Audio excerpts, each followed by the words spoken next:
In the early 1980s, a group of miners uncovered a prehistoric mosquito preserved in fossilized amber.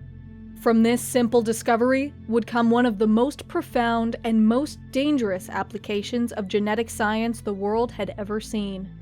Led by the visionary Dr. John Patrick Hammond, a team of scientists was able to unlock the genetic code of animals long extinct and revive these creatures as clones. This was the breakthrough needed for John Hammond to approach investors and create the technological and scientific juggernaut International Genetic Technologies Incorporated, better known as InGen. InGen officially opened in 1985 in Palo Alto, California, and because of Hammond's drive to push the envelope on modern genetic science, the company was able to secure enough investors to quickly become a leader in biological science and technology. After repeating their historic discovery and successfully cloning numerous species of extinct animals, the potential applications of such technology drove InGen to rapidly expand the scope of their operations. The company opened dozens of facilities across the world with the aim of extracting organic materials from amber and Arctic sources. InGen cloned many different species, but their most exciting, lucrative, and high-profile work was focused around the species revivalism of dinosaurs. While the DNA of such prehistoric creatures had been damaged over the eons, by patching sections of dinosaur DNA with that of frogs, Dr. Hammond and his close collaborator Dr. Henry Wu gave new life to animals that had not roamed the Earth in millions of years. Among those species reintroduced was the Ankylosaurus, Brachiosaurus, Gallimimus, Velociraptor, and the Tyrannosaurus rex.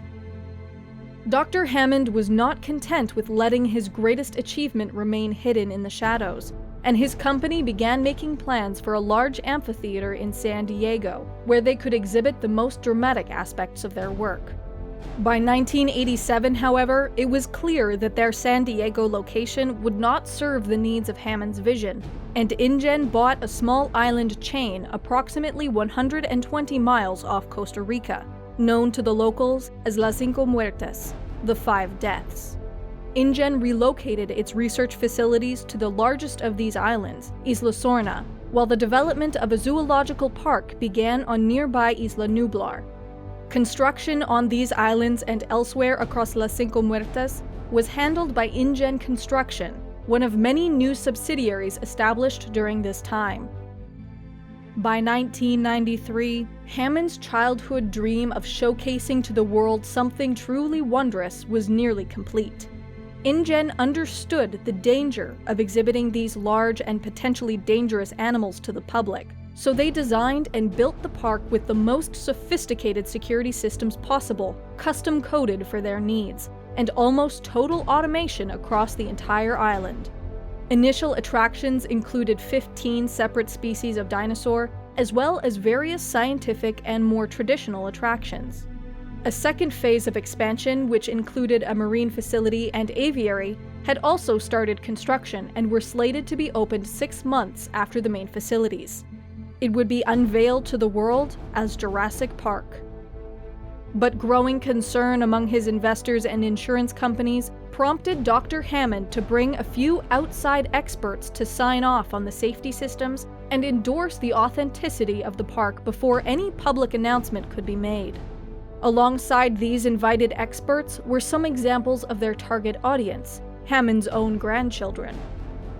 This excursion turned deadly, however, when in the midst of a tropical storm, suspected sabotage from InGen's competitor Biosyn caused the total shutdown of all the state-of-the-art security and maintenance systems, granting the dinosaurs free rein on the island.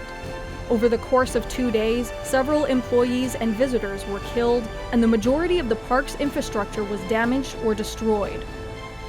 The events on Isla Nublar proved that the island was too dangerous for the public.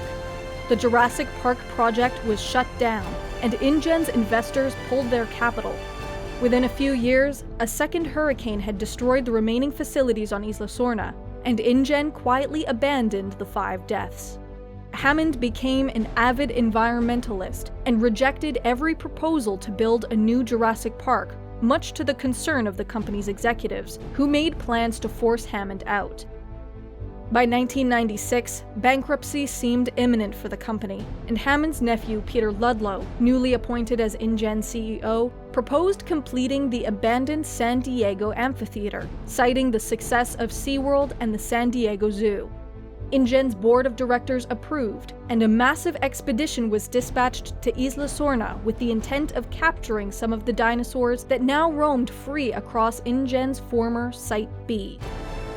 The plan was stymied by a group of environmentalists sent by John Hammond, who sabotaged InGen's equipment and set loose a large group of captured animals, causing chaos and temporarily stranding both groups on Isla Sorna.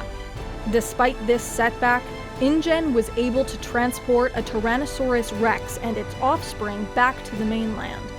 Again, the dinosaur could not be contained, and roamed around the neighborhoods near the San Diego docks. Ludlow himself was one of the casualties of the emergency, though the Tyrannosaur was quickly captured and sent back to Isla Sorna. While this was devastating to the company, the less dramatic applications of their work allowed InGen to survive the crisis.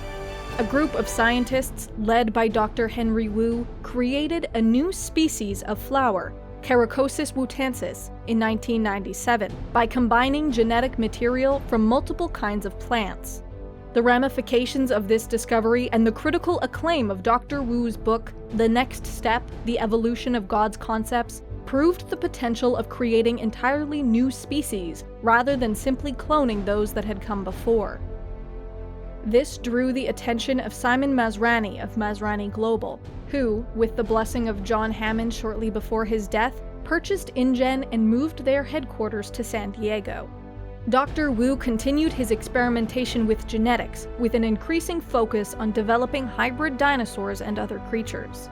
In light of past incidences, InGen expanded its security division, becoming world leaders in peacekeeping and safety while the construction of a new Jurassic Park on Isla Nublar was underway.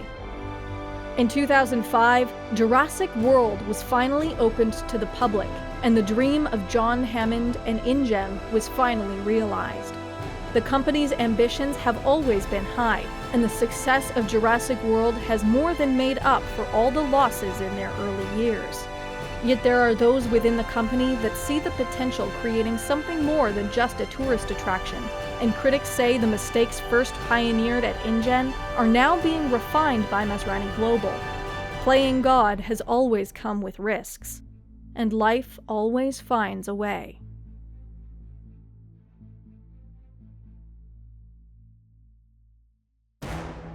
The Templin Institute investigates alternate worlds, but 3 times a week we try managing them ourselves. Join us on Twitch for Wildcard Wednesdays, Grand Strategy Saturdays, and our new stream night, Fuck You, It's Friday.